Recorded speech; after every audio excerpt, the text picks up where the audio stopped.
It had become an agreed normal between us a couple of weeks after D-Day that we can go through each other's phones and other accounts when we want. I normally don't because it's just adding to the pain I already put myself in. He had let me know he was uninterested in fidelity after he discovered I threw it out, and I had enough to suspect he had something going on with other betrayed spouse for a short while at some point. Though it seems a common friend of ours decided to play matchmaker between him and a much younger woman from her family, who had a very obvious crush on him and saw it fit to live an adventure now that he was willing and at liberty to. I don't know details about how they lived their adventure, but I know she was his go-to place in his romantic interest, and now I've seen him text her about his decision to end our marriage. He tells her about how difficult it was for him to decide to split our daughter's life into two homes. He tells her that she helped feel better about himself and with it think with more clarity, but that she played no role in his decision to divorce. He explains in length that she accepted him as an attached man who was unsure what his immediate future would be and could go back to his wife for a carefree episode of their lives, and that things would be changing now that he was severing his ATET and he was willing to become a proper boyfriend to her, though one who has a daughter not even 10 years younger. He went through incredible lengths trying to make her feel safe and blameless, telling her about his decision first over me, his wife and mother of his daughter, if I needed more of a reminder about how my affair broke everything. This one was perfect when he got back home. I asked him, there is a lot to discuss about the divorce and separation themselves, but we talked about how reconciliation failed. He said he was not satisfied with my attitude and he was bearing his pain alone while I inflicted it on him and not feeling it, but he said at the end of the day what I could have done was stay faithful, and that was really my only one chance all along. He didn't know entirely the details back then, but he found out his emotions make him someone who can't reconcile.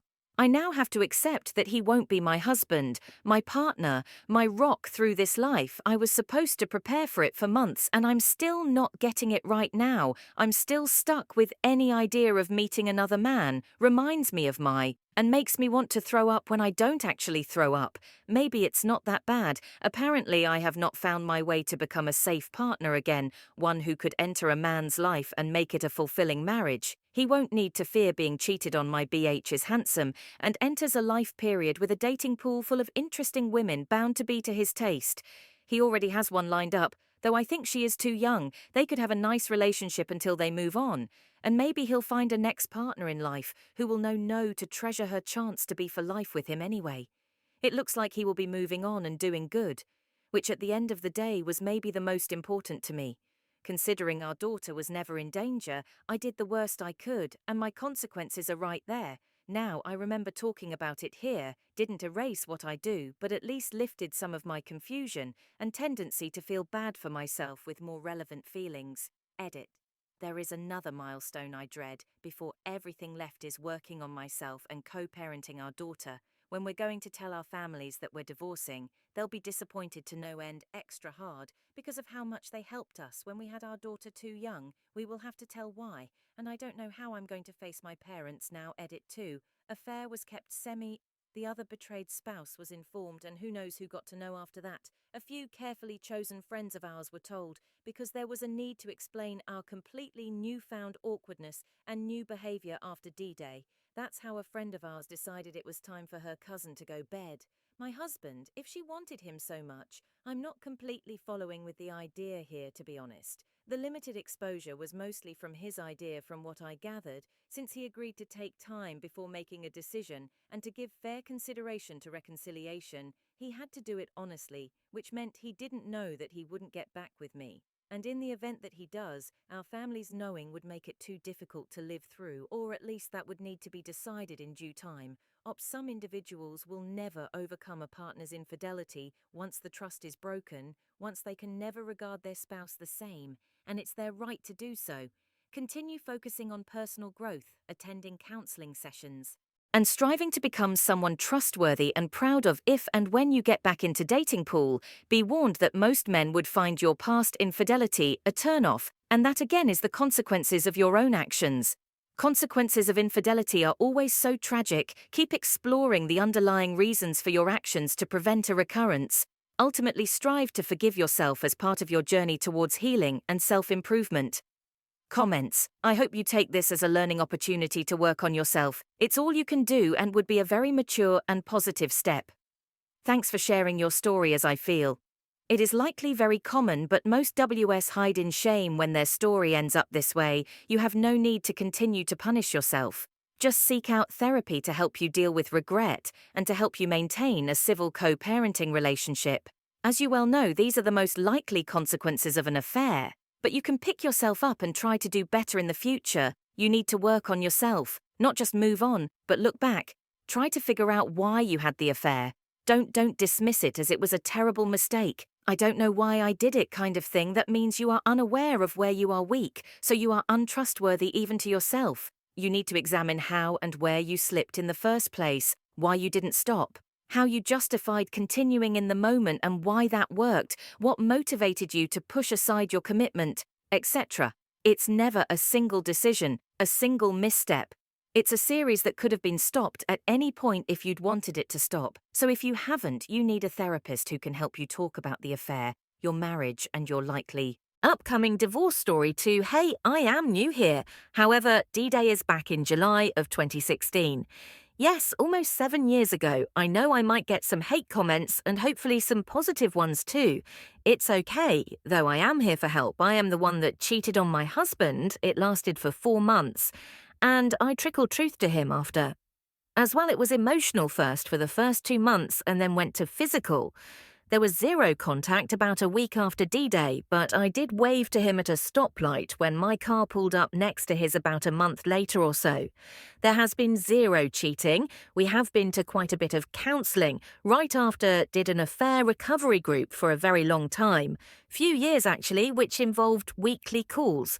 We ended up selling our house, moving cities, selling cars, because we had sex in them, and moving our 4 beautiful kids. Now 18, 15, 12 and 7 to new schools, we together chose to build a house, which we are now living in. We have read a lot of books as well. We are now back in counselling, again with a counsellor I love. But individual counselling right now, not couple. I have a lot of family of origin issues to deal with. However, that is no excuse for my actions. I take full responsibility for all my actions. I take full ownership. It isn't my husband's fault at all for what I did. It's I have nothing to defend. I was a horrible person, mum, wife, friend. And all my actions were so unloving and unkind for all of you that are here and were cheated on. I am so sorry. It's not fair for you, and you were thrown into this without knowing it was going to happen, and without asking to be. No one should have to go through the pain that you are going through. It's horrible. A little more background. My oldest knows we had to tell her why we had to move, because she was devastated to move. The beginning of junior year, we moved to a different city, 50 minutes away. We have been in our new home for 1 and 2 years. My husband has always struggled with bad triggers. He wanted all of the details, so I gave them to him. He is still struggling with still being married to a cheater, feels like he is not being able to be his genuine self, and feels like he is the deal-breaker type of guy. He dreams about being with someone that is pure, not tainted, and holds a lot of resentment and anger still. He hasn't forgiven me. I have asked him a few of his top core values are justice, fairness, and love.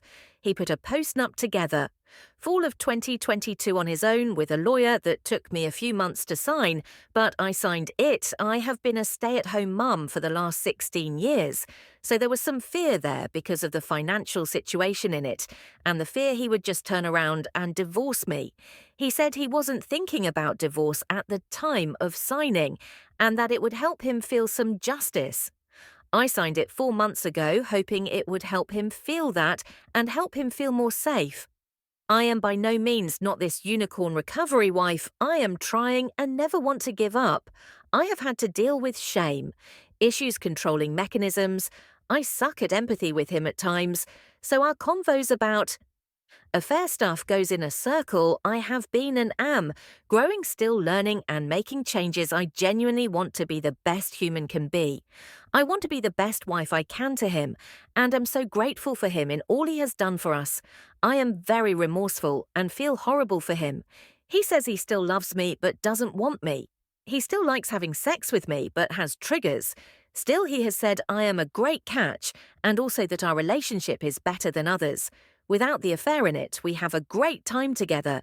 Still, he just thinks now he might be happy or divorced with someone that didn't cheat on him and apart, so he can heal more. He said that if we got divorced, maybe we would end up back together in a few years. And maybe not. He feels like he is faking it with me.